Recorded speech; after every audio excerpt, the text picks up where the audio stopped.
Good evening, everyone. I will call the meeting of the Breezy Point Planning and Zoning Commission to order. The first item on our agenda is approval of the January 10th, 2017 minutes.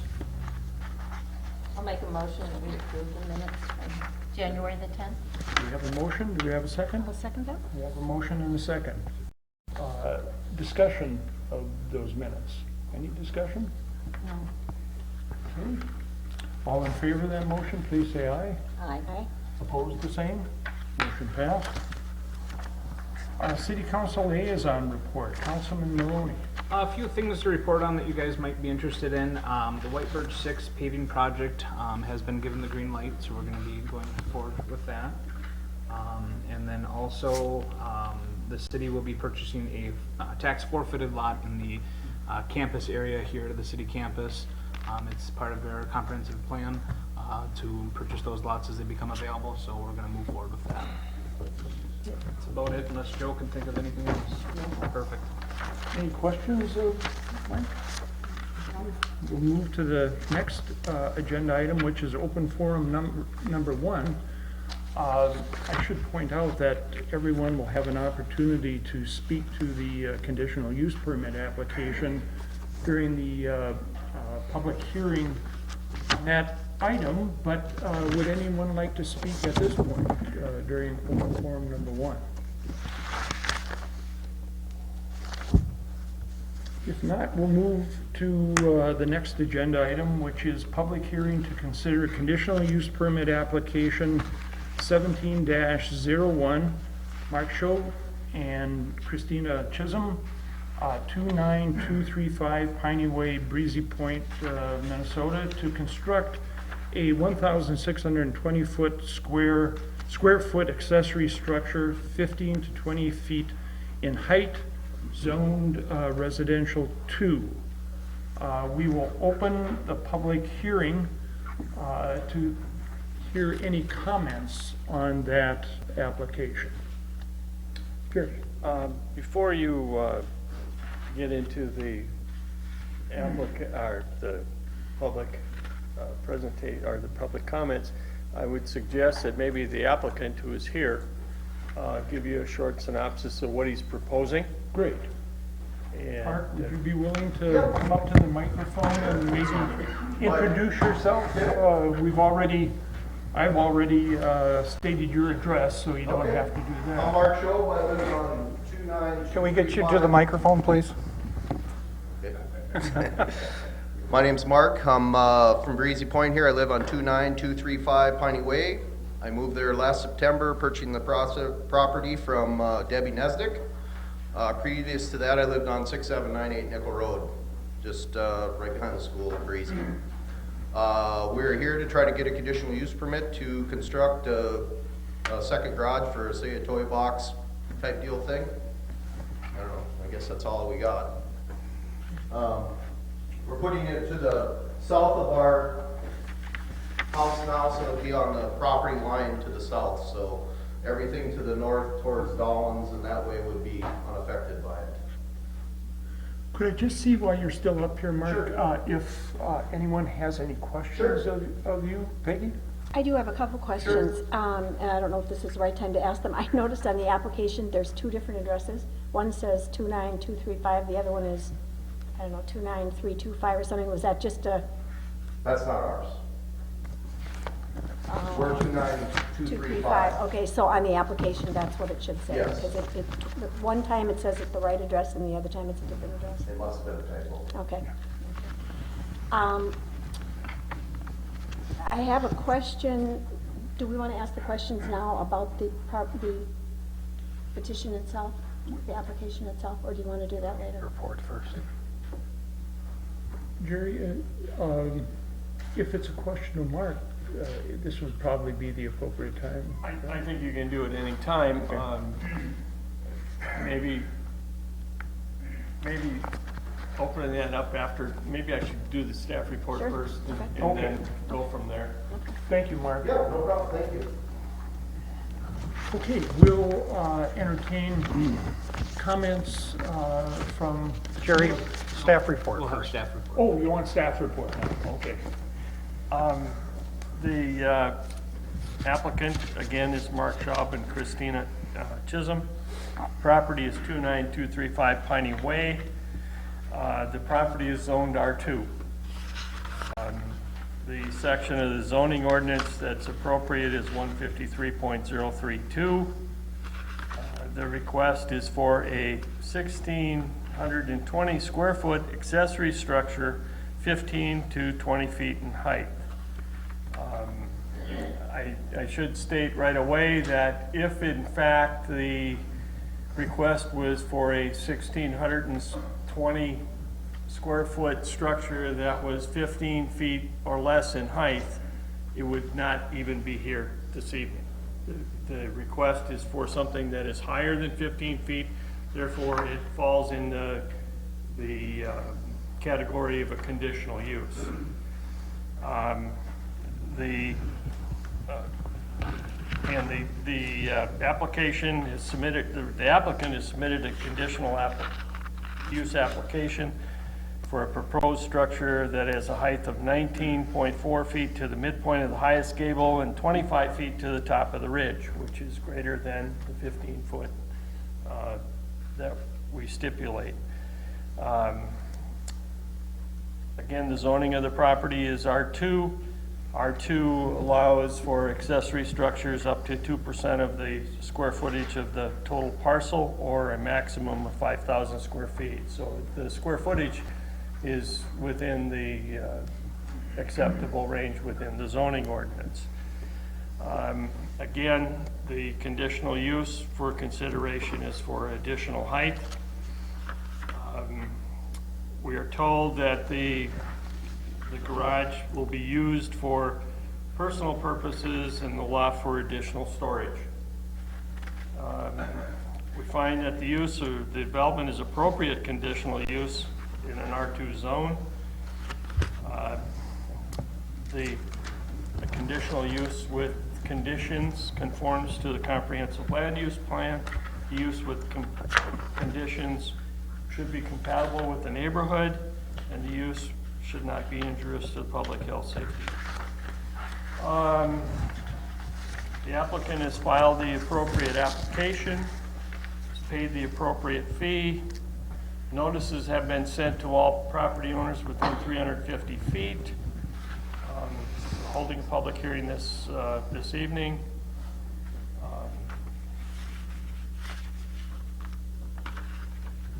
The staff would recommend that if the conditional use is approved, that there be conditions that were attached to that, and some of the conditions that staff would recommend would be that the accessory structure shall not exceed 620 square feet. The accessory structure be used for personal use only. You just said 620. I'm sorry, 1,620. I'm sorry. The accessory structure to be used for personal use only, no commercial use of the structure or property, or no home occupation be allowed without amending the conditional use permit. The accessory structure shall not exceed 17.9 feet to the midpoint to the highest gable, and 24 feet 1 inch to the top of the ridge line. Those heights match the existing structure that is there today. The accessory structure siding type and color must match the siding of the principal structure. Accessory structure roofing type and color to match the roofing of the principal structure. The accessory structure shall not be utilized as living quarters or guest lodging, and the conditional use shall expire 1 year from today if not utilized, and the location of the structure shall conform to the location that is being proposed as part of the application. As part of the application, the applicant has submitted plans for the building.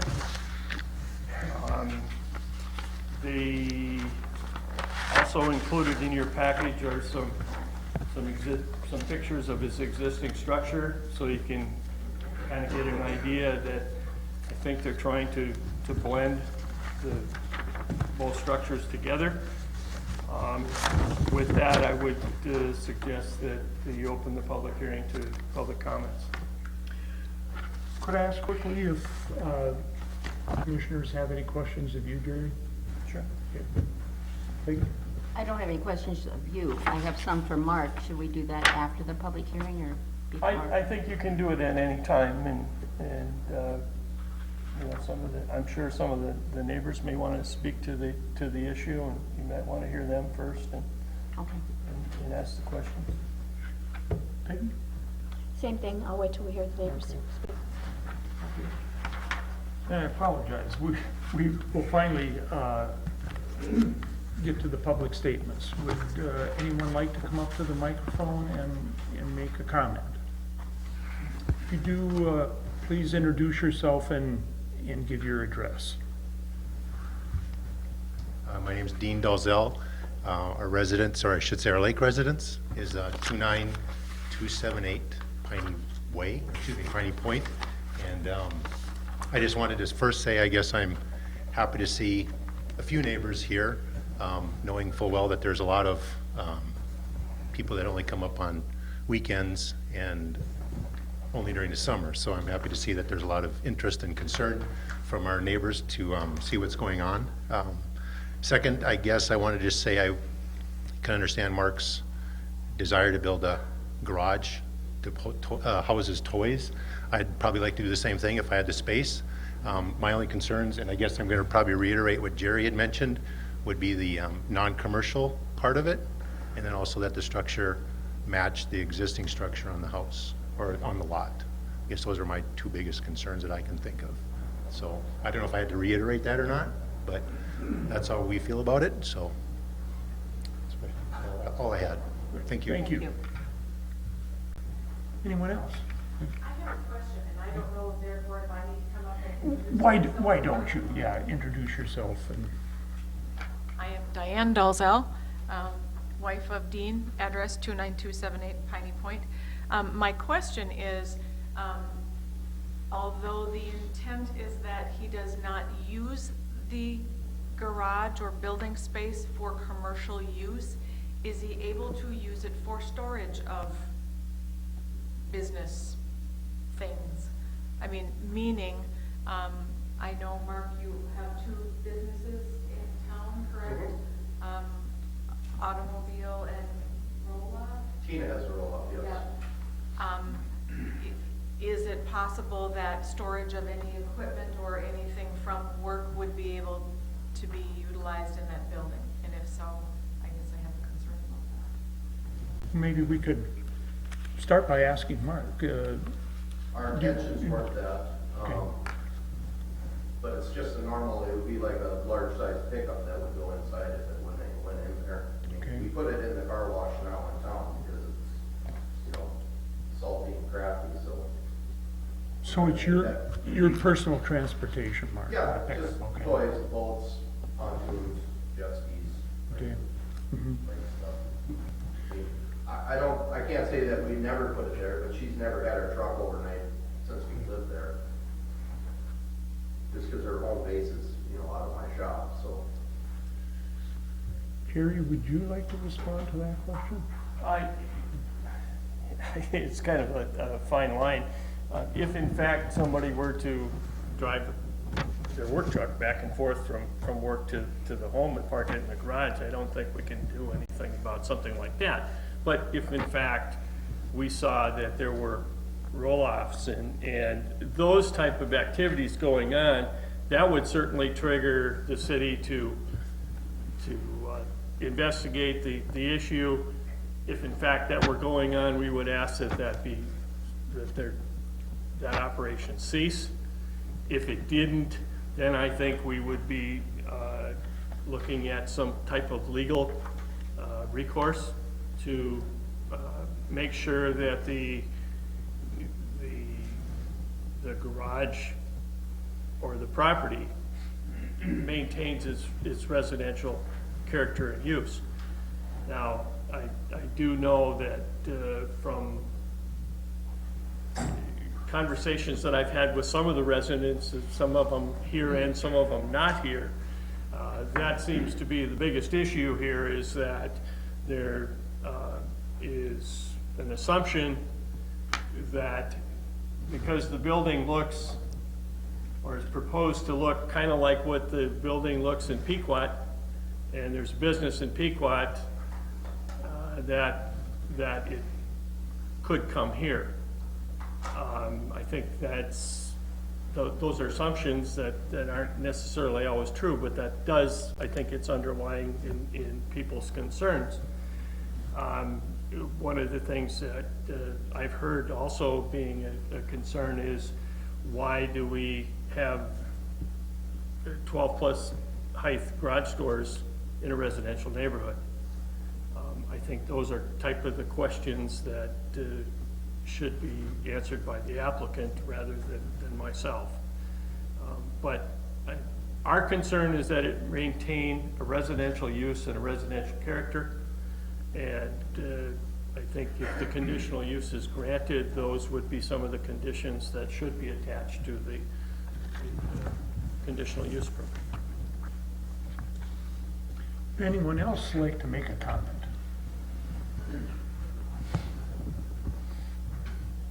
Good evening, I'm Chris Christofek. I live at 29297 Piney Way. We are 2 lots north of the applicant's property, and I would like to say that they are fine neighbors. We welcome them with open arms to our neighborhood. They bring a young attitude to our neighborhood, and we appreciate that. I think, however, that a 1,620 square foot accessory building in a residential neighborhood is a bit overkill, and particularly with the 12-foot doors that were just mentioned, it certainly lends itself to being something beyond an accessory building to store snowmobiles, or a pontoon boat, or a motorboat, or four-wheelers, or things of that nature.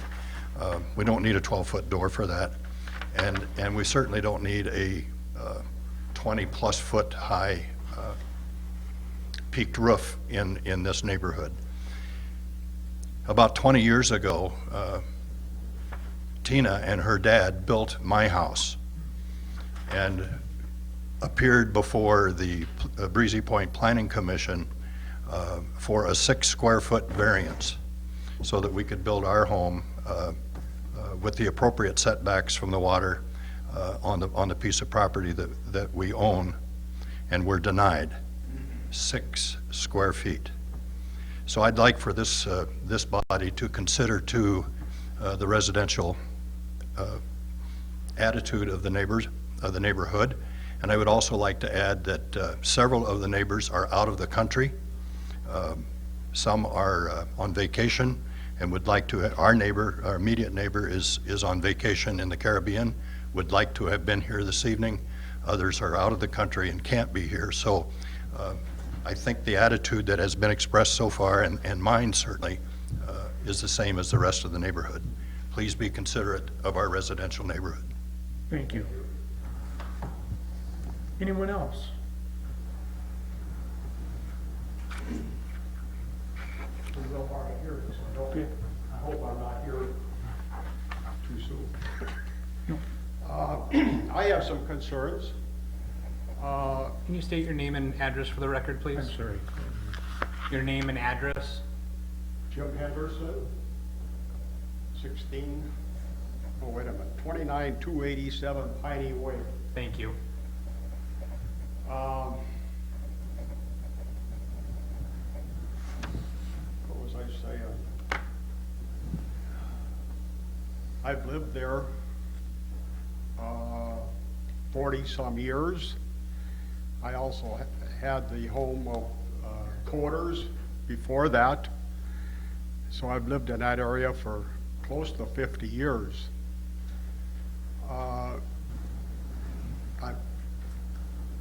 I don't know if anybody knows this, but a lot of Mosul Bay has been,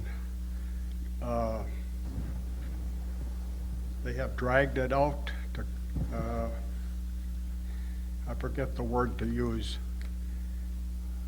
There's a lot of poor soil up around my home on one side. there's a lot of poor soil on his land. And has anybody done a soil sample? How many feet down is it, have to go to get to a stable land? I don't know very much about that when I dragged that out, but when I built my home, I could see where the old lake shore met with the dirt. And that becomes maybe very costly to have to dig out a lot of poor soil. And the thought came into my mind, I think the city has the lot across the street where the old nightclub was, and you burned it down a couple of years ago. Man, that'd be an excellent place to put up maybe something that he's talking about. I think that's very stable over there. But it's, I didn't know if there was going to be a lot of traffic going in and out of there. I was concerned about the blacktop on the road, and if it gets to be a lot of traffic, but apparently there's not going to be any more traffic that would wear on the road. I like living in Piney Way. It's been a very friendly place to live, and I have a lot of good memories there. And I raised all my family there. And my wife is gone now, and the kids all live in Minneapolis. So, but you might think about the soil. There's been a lot of fill of branches and leaves and grass down through the years in those low spots. So that's all I got. Thank you. Thank you. Anyone else?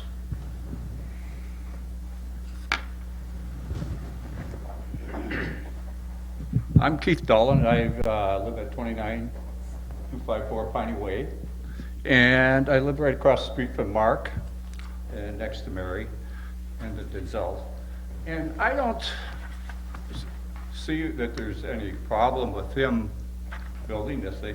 If Mark could look at, see if, because evidently it's the height of the building that bothers some people. If Mark could look at it, maybe get it down a little bit. I've probably got the biggest garage on the whole street that was built 35, 40 years ago. So, but that's the only thing I have concerns about. And if Mark can look at it and see if he can lower it down, I don't know what maybe he's got something that, you know, people have campers that's 10 feet high. I don't know. That's all I have. Thank you.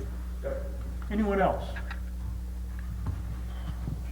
If not, there are some questions from commissioners. You can close the public hearing first. Oh, yeah, I'm sorry. We'll close the public hearing unless someone has a comment. Okay. Carol, want to go ahead? Yeah, I have questions for Mark, if he would come back up, please. Sure.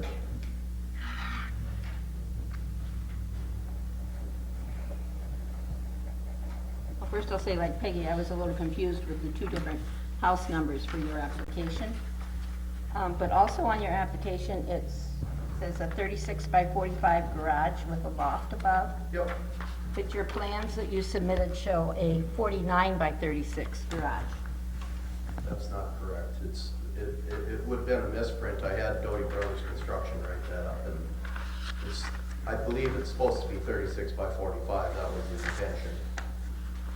Because it also shows a roof line that is higher than what it can be on the application. It shows, now I lost the spot, but it shows a roof line that is,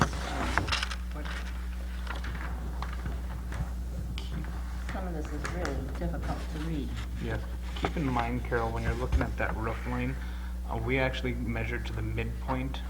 Yeah, this one here, Nope, it's actually in the middle. It's it's between. down here someplace. Yeah. Okay, Get, ask Tom Little, I can explain it to you, but. okay. I remember going through that Okay, lots of times. thank you. Okay. Okay. In your application, you talk about adding trees to the west side of the house, but that would be in the back of the house. Yep, So that that's really correct. wouldn't affect anything as far as we're concerned. No. Just to shield the property from the road on the other side, so we don't have the highway traffic noise. Oh, okay. There's already some saplings there that are gonna get moved and put towards the delineated wetland, in front of it. I'm kind of curious as to why you're going to the south side of your house instead of the north side when you have a lot more, your lot. Because the is south down side the is, north line- like side. our one neighbor said, there's a lot of poor soil there, and the north side has a sand ridge and it would require probably a lot less fill. It would be more cost effective. Okay. Do you know who owns that lot next to you then on the south side? Yeah, John Doty, it was split off from my property when we bought it. And then, somewhere in here, it says that in front of the garage, you would be adding a 144 square foot cement pad, Well, that would be the garage slab, yeah, in front of it. but no garage, no entry? Well, there would be a The driveway driveway? there at some point. Okay. Would we still be getting up to the maximum for We the have impervious almost 4 surface? acres of land, so the Won't even be impervious close. coverage isn't even relevant in this case. Okay. So because that's not on your plans either, for a driveway. Okay, I think that's all my questions for now. Okay. Peggy, did you have some? I do, since there's been some questions about the soil, have you had the soil tested? Is it going to bear the weight, et cetera? Well, the house is built on the The same same sand site. ridge. Yep. I mean, if you look at our property, it goes significantly, when you go north, it goes down quite a bit. I mean, when they built the house back in 10 years ago, there was actually a building site approved for a garage right there. But talking to an excavator, he said it required quite a bit of filling, fill's expensive, so. And why are you looking at the extra high garage doors? Well, if you have a motorhome, they don't fit in a 10-foot garage. I have 10-foot garage doors at my car wash, and a lot of things can't go in there. Wakeport boats with towers hit it, pontoons on trailers hit the top of the doors, so I don't think they, I don't know if you could get an 11-foot door, but that's why the 12-foot garage doors. Okay. Has there been any discussion about any issue with wetlands there? There's, on the survey that's part of the application, there's a delineated wetland, and he is conforming to the 30-foot setback from the wetland. The structure as proposed conforms to the terms of the zoning ordinance. I probably could also answer the question about the soil, if in fact he does encounter some bad soil or suspect soil. He's going to have to either get down to good and/or do some engineered footings.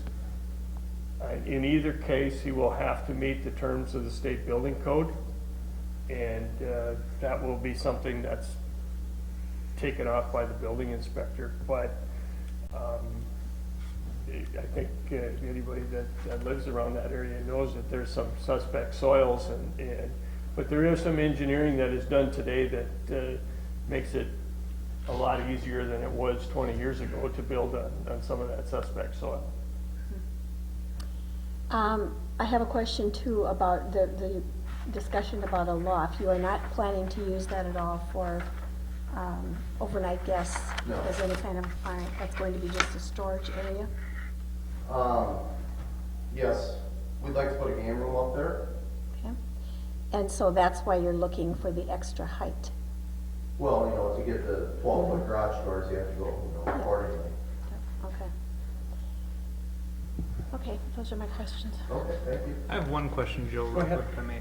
The proposed staff recommendation for the conditions, have you had a chance to review those? I have not.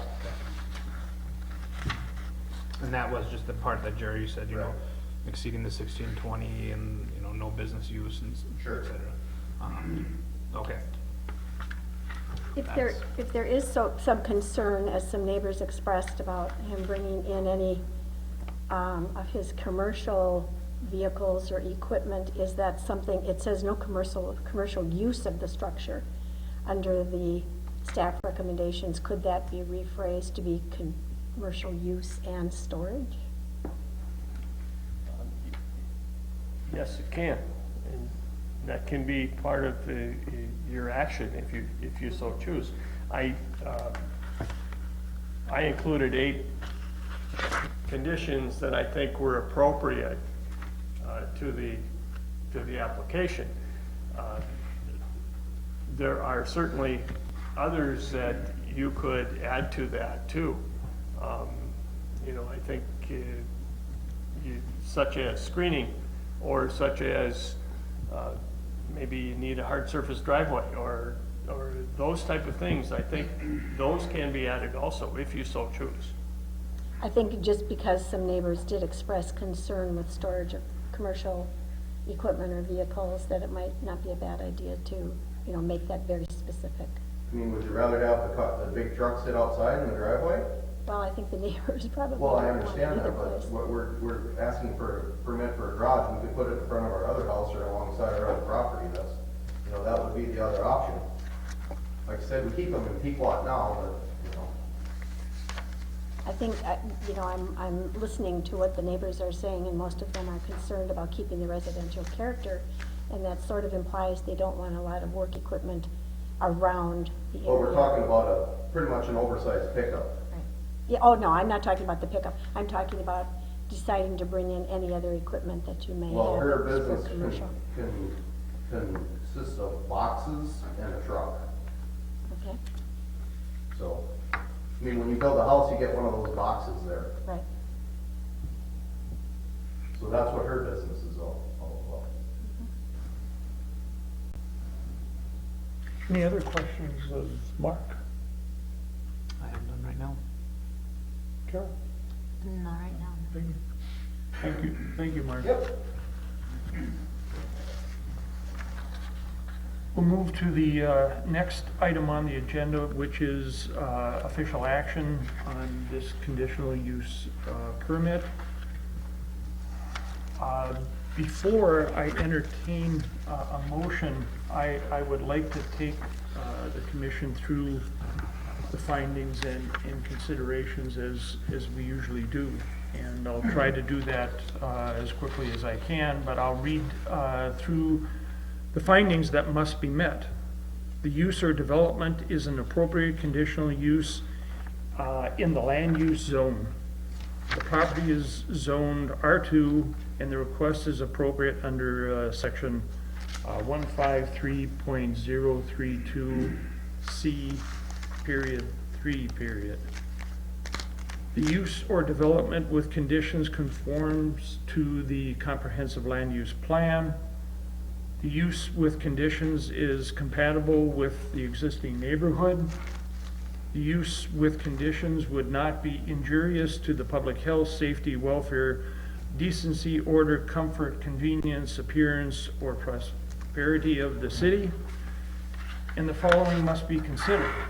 The conditional use should not be injurious to the enjoyment of other property in the immediate vicinity for the purpose permitted on that property, nor substantially diminish or impair the property values of the immediate vicinity. The conditional use will not impede the normal or orderly development and improvement of surrounding vacant property for use predominant in the area. The conditional use will not create excessive additional requirements at public cost for public facilities and services, and will not be detrimental to the economic welfare of the community. The use does not require any additional public infrastructure.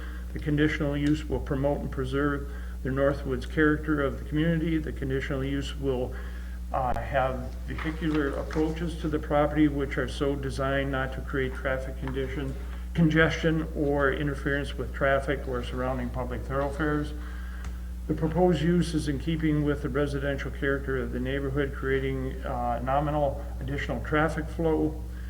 Additional measures have been taken to provide sufficient off-street parking and loading space to serve the proposed use. The use is in keeping with the residential character of the neighborhood, creating a nominal additional parking or loading requirements.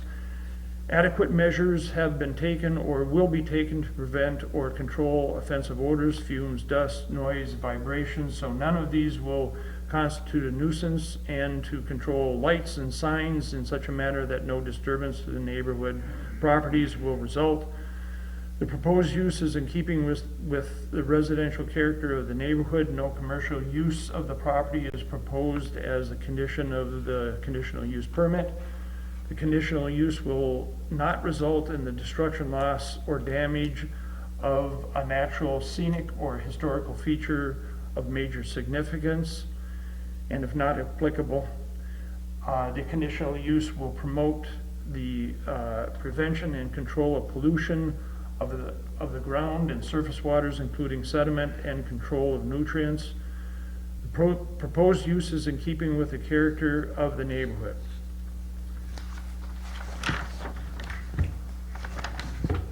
So these are very important findings and considerations, and I will now, for the commission members, and I will now entertain a motion on the proposed resolution.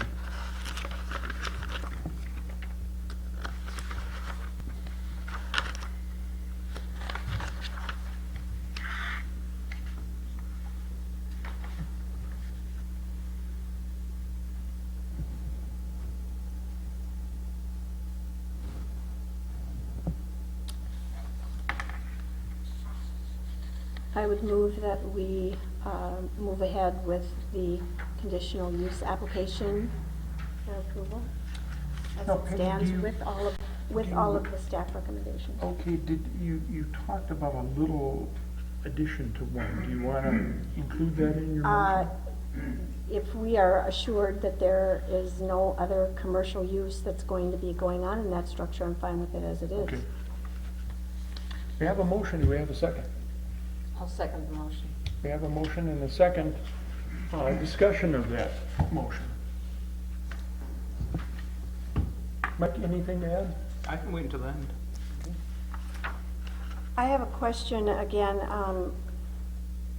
for one of the members of the audience. There was some discussion and somebody asked the question about whether or not they would consider something that was not quite so high. And is that's strictly because you wanted that extra space up above that you could put in the Right. game room? And so that's not something that you would entertain as lowering the, I mean, I might be able to lower it down to a couple feet. I mean, just take the ceiling height down in the garage, so that would lower it 2 feet. I like it the way it is, but.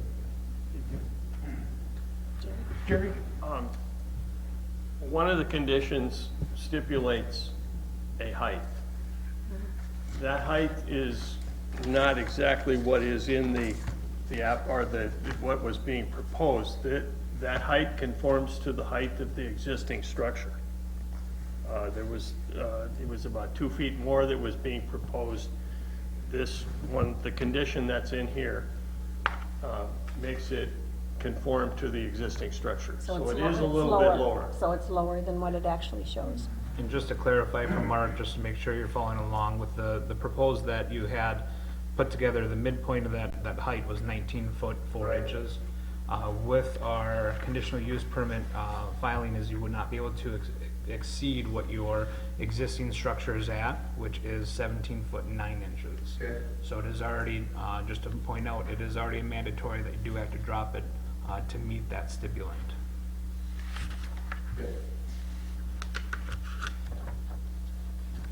Any further discussion of the motion?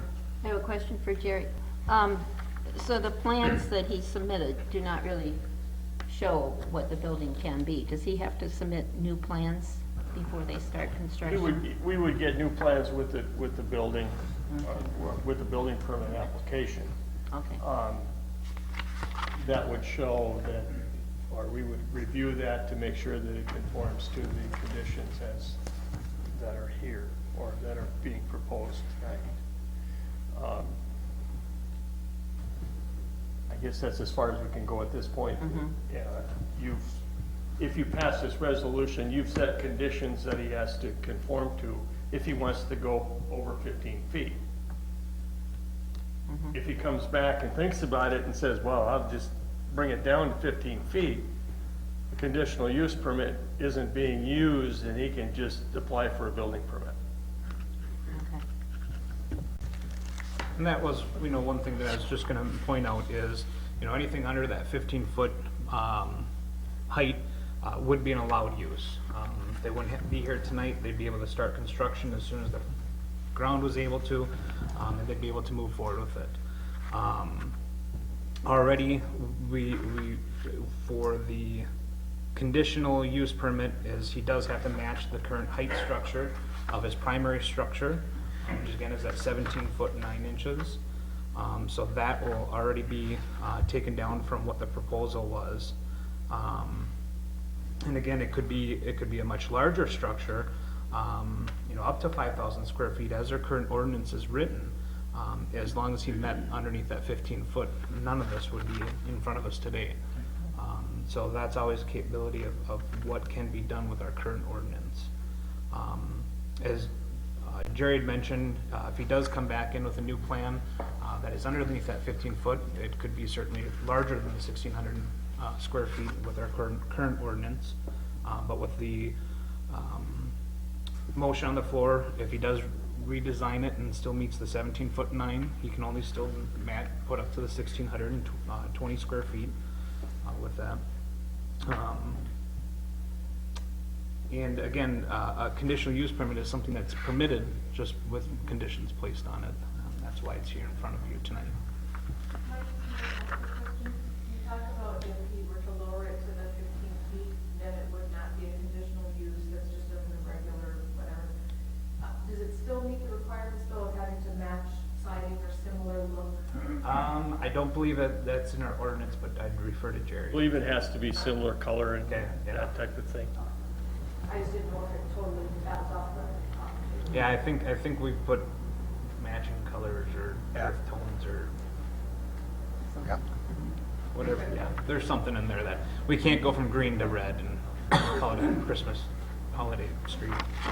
So, Further discussion of the motion? Peggy? Carol? No. All in favor of that motion, please say aye.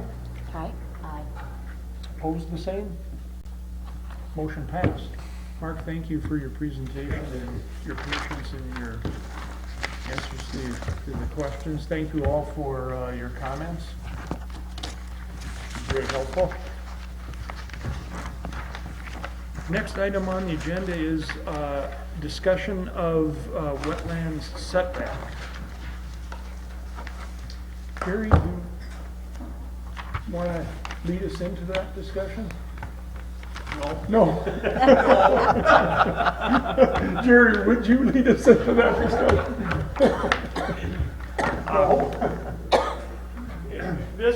What's prompted this discussion is a request that we received from someone to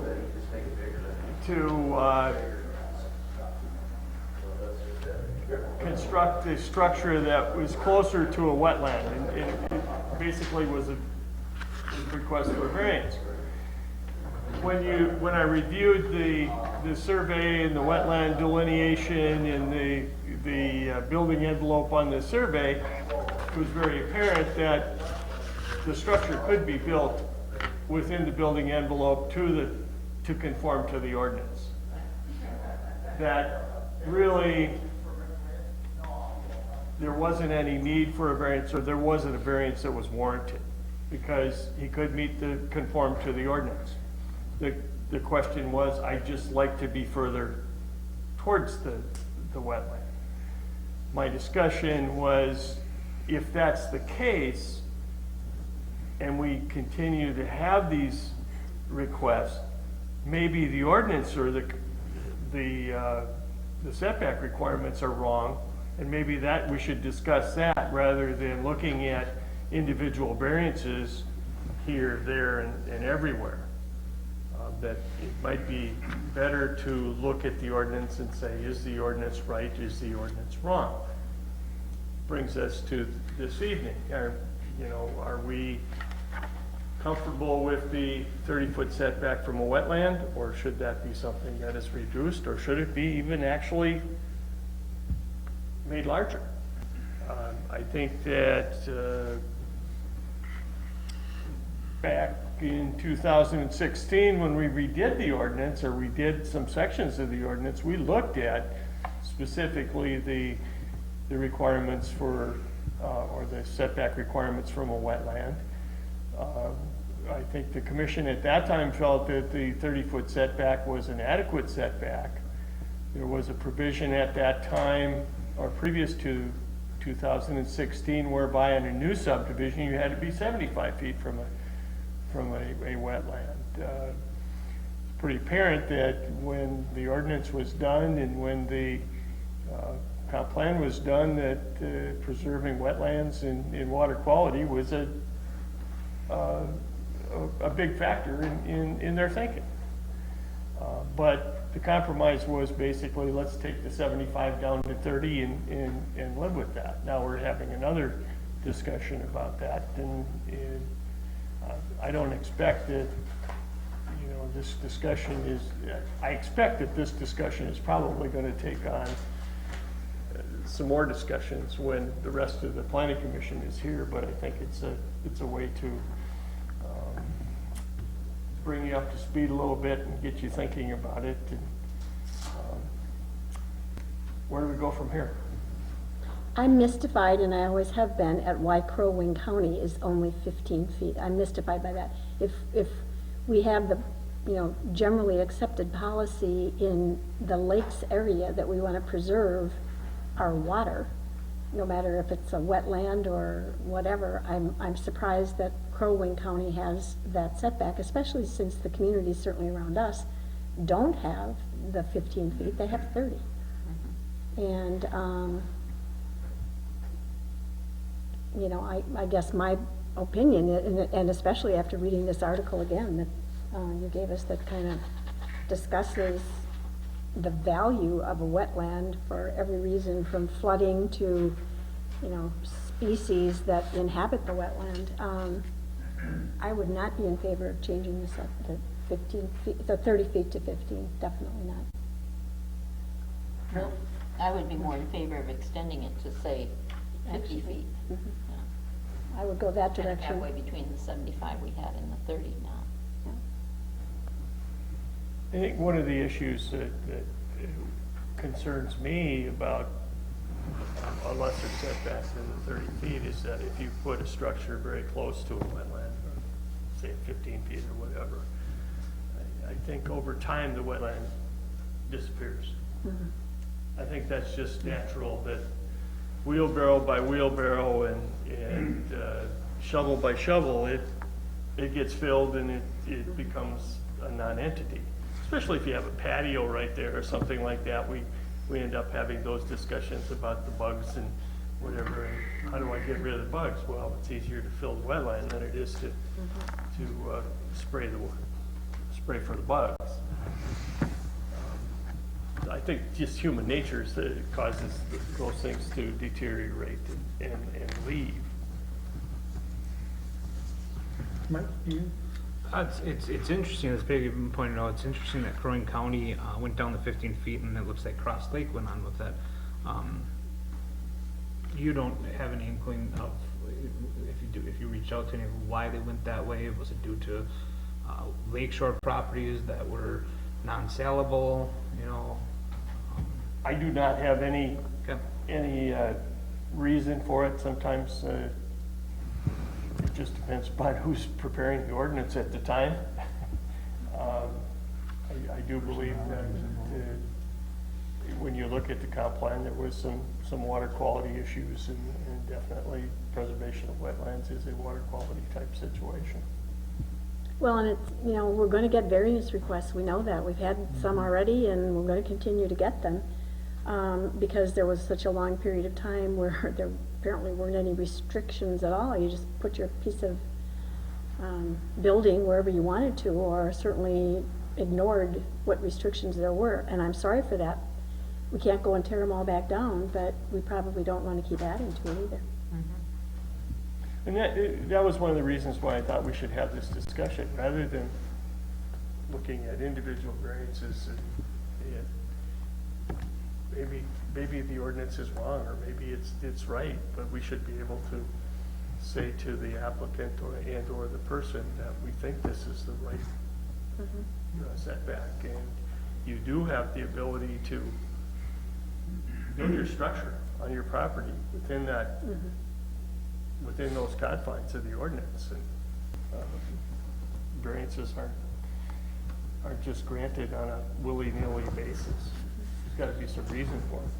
Well, and we have, you know, the requests we've had, perhaps we haven't always been completely consistent in granting a variance, but I think also the discussions that we've had have all been based on, is there another way this can be done that's reasonable? Build your garage or your addition or whatever it is in a reasonable fashion.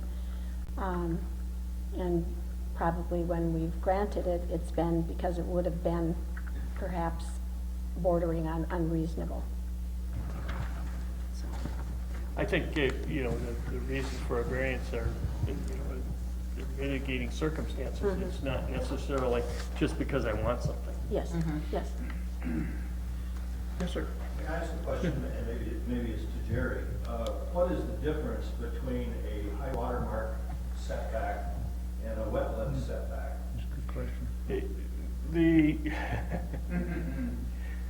They could be the same, or in the case of your neighborhood, you have a 50-foot OHW setback. Yes. That's from an elevation that's approximately 1270 or something like that. It's an elevation, and you're supposed to be 50 feet back from that. Within that 50 feet, you could have a wetland, and the ordinance requires a 30-foot setback from the wetland. So, in essence, you're pushing the building further back away from the OHW because there's a wetland in between. Does that make any sense? No. Where's the, I'll play teacher. Is that drawing on the new whiteboard? Yeah. In this case here, there's water. Yes. The end of Musso Bay has been all dredged out in earlier years. And I met up with the guy that knew about that. And this is all swampland in here. Yes.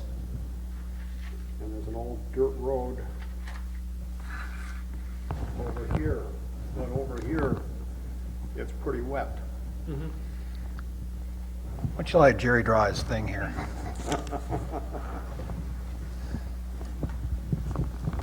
We're gonna take a picture of it when it's all done now. Assuming, There you go. It's on TV, like. assuming that's the OHW mark, that's where you see the water for the most cases. Typically, in this stored area, Well, wait a minute. Where you see the water and where the ordinary Yeah. water mark is not the same. I'm assuming they are the same, just for talking purposes. They don't necessarily have to be. But in this case, the setback for a structure is 50 feet, which means typically build a house at 50 feet away from the OHW. 50 feet from the OHW, 30 to 35 feet from the road. someplace in between there, there's a building envelope. If in fact, you look at the piece of property and it's sloughly and crappy, between the UHW and this 50-foot setback line, there could be a wetland that's designated in there, which happens in your area of town. That now requires a 30-foot setback from the edge of that designated wetland. So it pushes the building envelope further back. So the wetland is not necessarily the same as the OHW.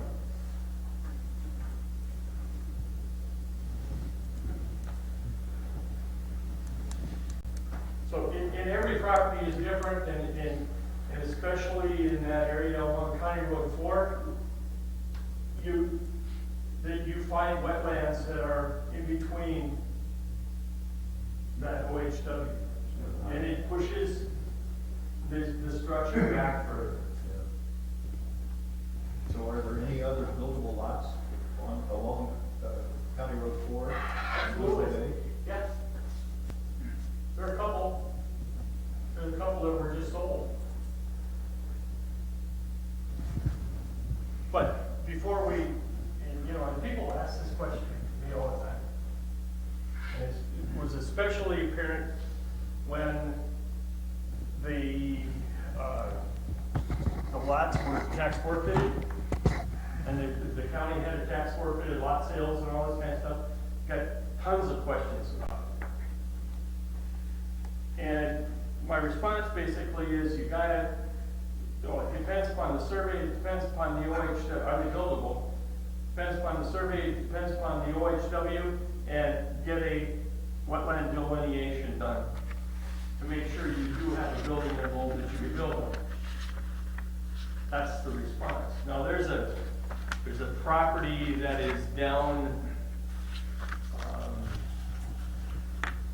on the other side of the bay that is very small, that everybody looks at a piece of property it's got a minimal value as far as the county is concerned. I could really use that to put my gazebo on and have a dock and those type of things. It really isn't usable for just about anything. I mean, you could probably have a sandbox on it and play in the sand. That's about the only use that's there. But we've had tons of those type of requests. But the ordinance is set that there's a setback from a wetland and there's a setback from the OHW. They don't always coincide. I would suggest that this discussion continue at our April meeting. We've actually had this discussion, I think in January, and we had it in the discussion of a conditional use permit. I forget when that was, and I remember Larry having a pretty strong opinion about setbacks. I'd like to see him be involved in this discussion, and Roger also. All right, So my suggestion is that we continue the discussion at our April meeting. I think Larry's going to be gone April too. Roger will be back. Okay, But yes, we'll put it on a future agenda. good. Yeah,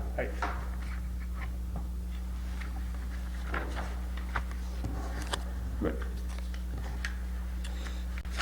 Discussion of the joint city council planning commission meeting. I think you maybe have a little information for us? Yeah, we've got the meeting in April, which is actually City Council, Planning Commission, Cemetery Commission, and Park Committee. And that's on April 24th. And I guess we're kind of looking for agenda items, things that you feel the bigger group should talk about. I know, people are starting to talk more and more about what are we going to do with the Edgewater property, which is probably a topic that we should discuss. But if you've got any other suggestions, that would be appropriate, and again, it's the 4 groups. And then we'd like to have probably, and it's done in the other, but that animal husbandry discussion probably at our May meeting or at a special meeting between the Planning Commission and the Council. They had talked about coming to your Planning Commission meeting, but if you've got applicants and things like that, it makes it a little difficult to do that, so. Would that be a separate discussion? Yep. Outside of the? Outside of the 4 groups, yeah. Okay. So that's just more of an update, and please get back to me with anything you feel that the city needs to discuss. Thank you. Other. Pelican Square proposed car wash signage. We have some, You have a rendering of what their signage is gonna look like. It really conforms to the ordinance as long as it's only 10% of each side. It's an FYI more than anything. and those signs would just be painted on the side of the. Yes, right on the building itself. You know when it's expected to open? I do not. Do they yet have, they had the state come in and whatever was the issue there? Pardon? There was some kind of an issue with the building, they had to have, Are you talking about the plumbing, the state has to approve? Yeah, that's been done it's quite a been while taken now. care of. Animal husbandry, did you want to say more about that? No, that was just the other meeting. Okay. An article on rural residential lot size, Jerry? That's, again, an FYI. I tend to, if I run across something like that, I tend to share it with planning commissioners, which I think is of interest. Let you know that you're not on an island more than anything else. And the same thing with the article about the neighborhood factor.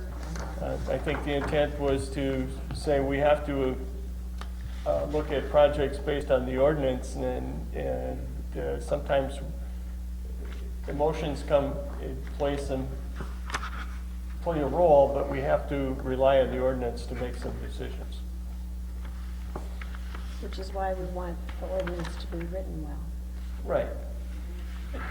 In the case of, one of the things I think that happens is that by the very nature that you notify people of variances and conditional uses and interim uses, it infers basically that the neighborhood has to buy into the proposal. That isn't always the case. Now, I think the neighborhood can raise some objections and raise some concerns, but if it conforms to the ordinance, you really don't have anything to justify going against the ordinance. I brought this up when we had the last joint meeting, and based on what you're saying now, I like it when you share these articles with us, it's very helpful. But I've mentioned this before, I think we need, as a city, to have a little better avenue, if you want to call it that, for getting information out to our members. And since the last election, I have noticed that 2 of the neighbors around us have their mayors writing articles for the newspaper. Tom's been approached by that, and I don't know if he's done anything yet, but I know he's been approached about it. Yeah, I know it's not his favorite thing to do, and I get that, but, it's just a way that if we've got an issue or something worth discussing, we can get it out to the public, not just the 4 neighbors surrounding a piece of property, but maybe those 4 neighbors really will be expressing other opinions that would be elsewhere in the community. And I think it would help a lot if some of the things that come up, if it's a discussion for the newspaper, whichever way it's done. I think that might be a topic of conversation for item H. Yeah, here's an agenda item. Yeah, no, absolutely. That's why I'm bringing it up. I'm not going to be here for that meeting, so I'm bringing it up specifically now. Okay. Could we just mention or update us on the status of that development project. We thought that it might be in front of us today at this meeting, but it's been delayed, correct? I don't know what to call that development, and thought that we would have some plans by March. We don't. We haven't heard anything or seen anything from the developer. I do know that the proposed owner was in town a while back, and he did he made some inquiries about where sewer lines were located and that type of thing. So I think they're still doing their due diligence as far as planning the subdivision. We have not seen anything. And have we heard anything more about the Deacon's Lodge? No, but I did talk to the Landecker, David Landecker, today about it. And Joe had heard too, something from Bob saying that the units are too expensive to build. My reminder to David Landecker is that CUP expires in 1 year. If they don't take action to either extend it or use it, they need to come in with their final plat. So he was going to remind Bob that that's a necessary thing that he needs to take care of. And Ranchette Drive? Same thing? Excuse me? Ranchette Drive, the same thing? They're having another meeting with the county on Thursday to talk about the traffic situation. Access? Access, they want access on County Road 11. I'm not quite sure where that's going. I mean, they don't feel that there's enough traffic to warrant a problem, but the county does, and so they're sort of talking. Are they still thinking about a sheet of ice over there too? They want to do a second sheet of ice on the north, or whatever, where the original one is, and attach it to that building. Bob Spizo did mention the traffic discussion that they're having, and would we get involved in that at the? We will eventually when we're looking at a conditional use permit application. You know, their application needs to show what the site plan is going to look like, and they can't show that till they get this issue resolved with the county. Okay, so their application is what's triggered this. Well, they haven't made an application, but they want to make an application, but they want to show a right in, right out, or whatever it might be on County Road 11. Okay. But they can't show that because the county won't give it to them until they're satisfied that the traffic is manageable. I see. And just for point of clarification, if the county approves access off of 11, we don't have a say in that. It's their road. I mean, we could conceivably say no, but I think that they'd contest that and there'd be a problem. Okay. No. So I if mean, the county says it, we pretty much are. It's their right of way. I mean, it's kind of hard for us to say, no, you can't. Yeah. One discussion point before we go to the second open forum, I do have to apologize. The next two meetings, I will not be able to be here. I've got work conferences, unfortunately, scheduled for the next 2 months. That takes priority. I regrettably have to announce that. So if we want to have fun and do all kinds of things to Behind. shake up the, You can certainly, yeah, change something up, you know. I'll certainly read through the packet, and, you know, if I've got any strong opinions, I'll let Jerry or Joe know, and just keep you on your toes. We will then move to open forum number 2. Would anyone like to speak?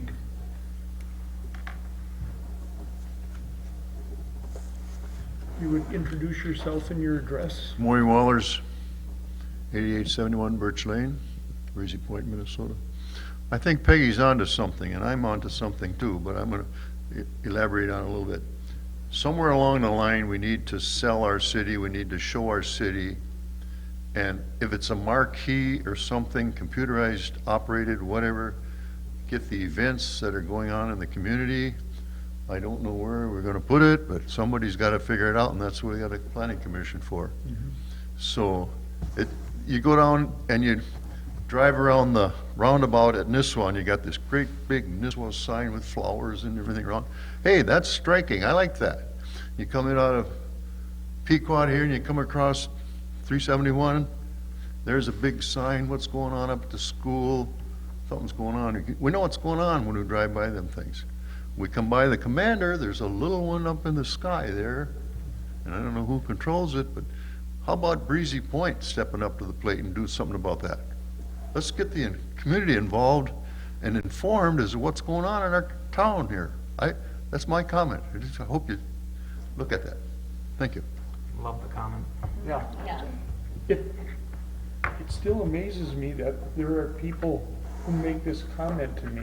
I didn't know Breezy Point was a city. I thought it was a resort. I stayed there before. Yep.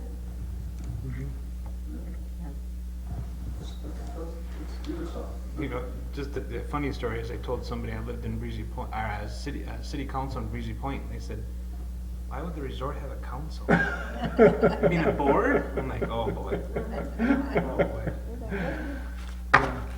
And the interesting thing is we're the third largest community in Crow Wing County. Yeah. Well, I've heard, well, you work for the resort. We'll get there. We're Yep. gonna get there. We're gonna get there. Another agenda item. Yes, for each. The joint meeting? Thank you.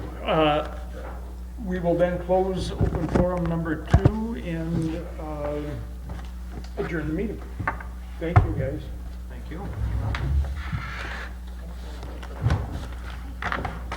That's Larry Near's, What? that's Larry Near's package.